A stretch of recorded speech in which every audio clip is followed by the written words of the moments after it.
McLaren has suddenly found itself at the center of a scandal no one inside Woking expected, and the shock running through the team right now is impossible to ignore. What began as a routine post-race legality check after the Las Vegas Grand Prix has escalated into a full, high-priority FIA investigation, pushed forward by new technical evidence that suggests the double disqualification of Lando Norris and Oscar Piastri may not be an isolated setup error, but part of a deeper pattern the governing body has been quietly tracking since Brazil. Almost overnight, McLaren went from leading the championship fight to becoming the most scrutinized team on the grid, and the tension this situation has created inside the garage is unlike anything they've faced all year. The FIA is no longer simply verifying plank wear. They are now examining whether the unusual floor behavior on both McLarens in Vegas connects to the irregularities they quietly discovered 1 week earlier, when several teams were suspected of using questionable methods to reduce skid wear. With new evidence now on the table, the FIA wants full clarity: raw data, telemetry overlays, damage logs, temperature readings, simulation models, everything. And the fact that both McLarens failed the exact same legality test on the exact same night has set off alarm bells within the governing body, because it suggests something far more systematic than accidental bouncing, random debris damage, or unexpected porpoising. It raises the possibility that McLaren may have been operating closer to the extreme edge of legality than they realized, and now the FIA intends to dig until the full picture is understood. All of this has arrived at the worst possible moment for Norris and Piastri, who suddenly find their championship fight overshadowed by an investigation that could influence how the final 2 rounds of the season unfold. The stakes are enormous. The title battle is tightening, rivals smell opportunity, and McLaren must now prove that the Vegas disaster was nothing more than miscalculated setup choices, not a continuation of the wider technical concerns the FIA is analyzing. Before the FIA can decide on any outcome, they must understand why the evidence from Las Vegas aligns so closely with their suspicions from Brazil.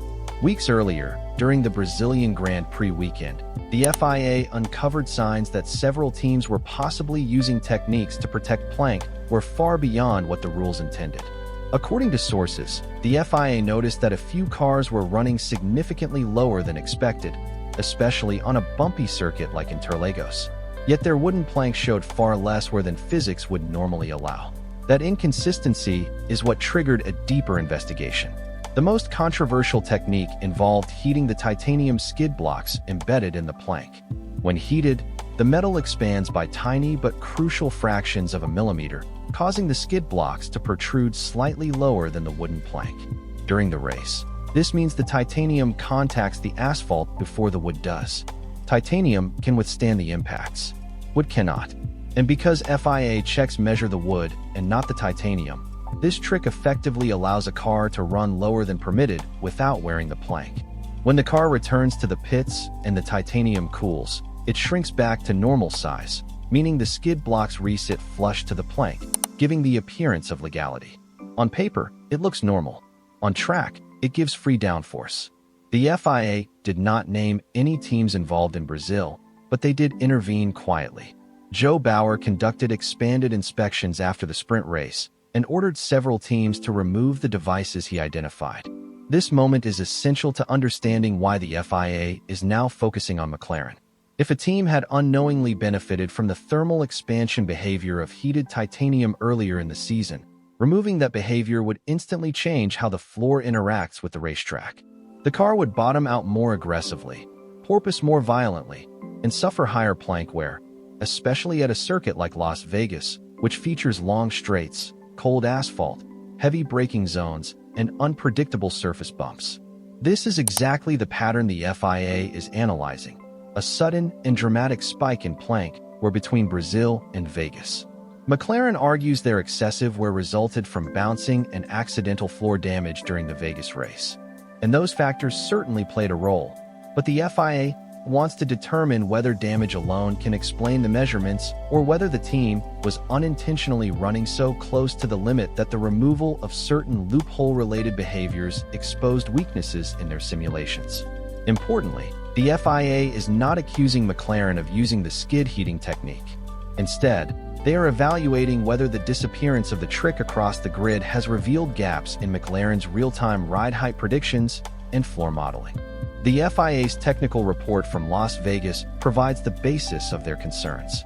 Norris' plank was found to be 0.077 millimeters and 0.12 millimeters below the minimum depth in two measured zones. Piastri's plank was 0.04 millimeters and 0.26 millimeters under. These values are not enormous, but they are clear, measurable, and illegal. And when both cars fail in the exact same areas, it strongly indicates a systemic behavior rather than random damage. The next phase of the investigation will analyze the wear profile across the entire plank surface. If the patterns show rhythmic grounding consistent with porpoising, then McLaren's explanation gains credibility. But if the wear appears early in the race or in areas of the track where the team did not anticipate bottoming out, that signals deeper modeling errors.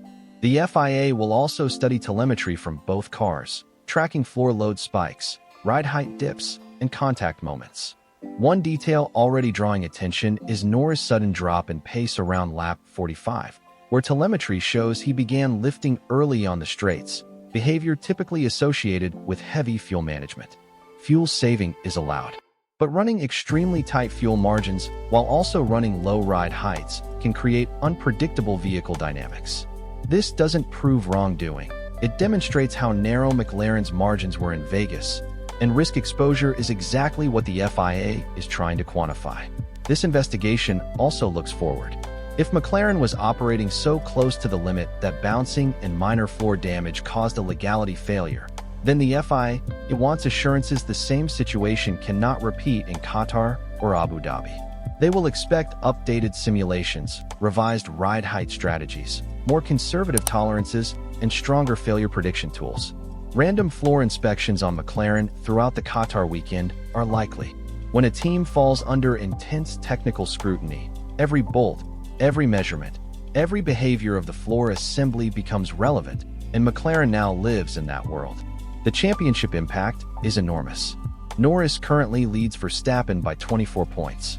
Piastri sits level with the Dutchman. McLaren was preparing for an all-out final push, but now they must balance raw performance with total legality guarantees.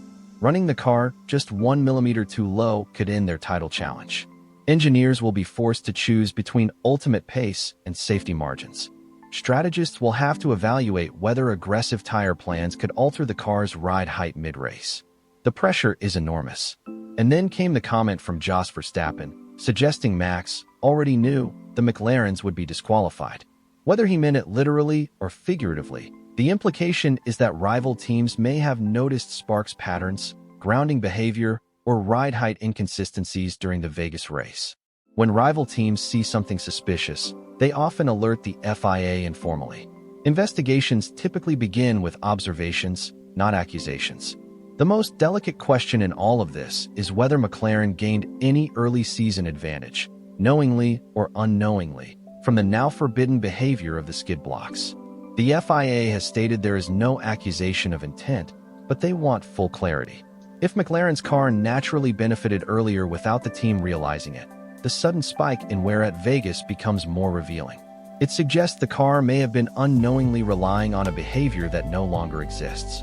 That creates a technical vulnerability at the worst possible moment of the season. The FIA's priority now is ensuring the final two races are fought on equal terms. They want proof that McLaren's bouncing predictions are accurate. They want confirmation the Vegas floor damage was accidental. They want assurance that no team is still gaining advantage through thermal skid behavior. They want certainty that ride height choices remain legal regardless of circuit characteristics. All of this places McLaren under immense pressure. Every setup change in Qatar will be watched. Every ride height adjustment, every stiffness update, every fuel calculation will be viewed through the lens of the Vegas investigation. McLaren must provide transparent data, consistent modeling, and clear evidence that no deeper issue exists. With Norris leading by just 24 points and Piastri locked in a tie with Verstappen, the margin for error has completely disappeared. McLaren is no longer fighting solely for results. They are fighting for their competitive legitimacy at the most unforgiving moment of the year. What happens next will define their entire season. The investigation will not slow down because of title pressure. Qatar offers no place to hide. The team arrives in Lusail knowing that every millimeter and every simulation will be dissected with surgical precision. One more miscalculation could transform a championship fight into disaster. Now McLaren must produce a weekend of flawless execution under the brightest spotlight they have faced all year, because Qatar is not just another race. It is their first test under investigation, their first chance to regain control of the story, and possibly the moment where this championship is won or lost.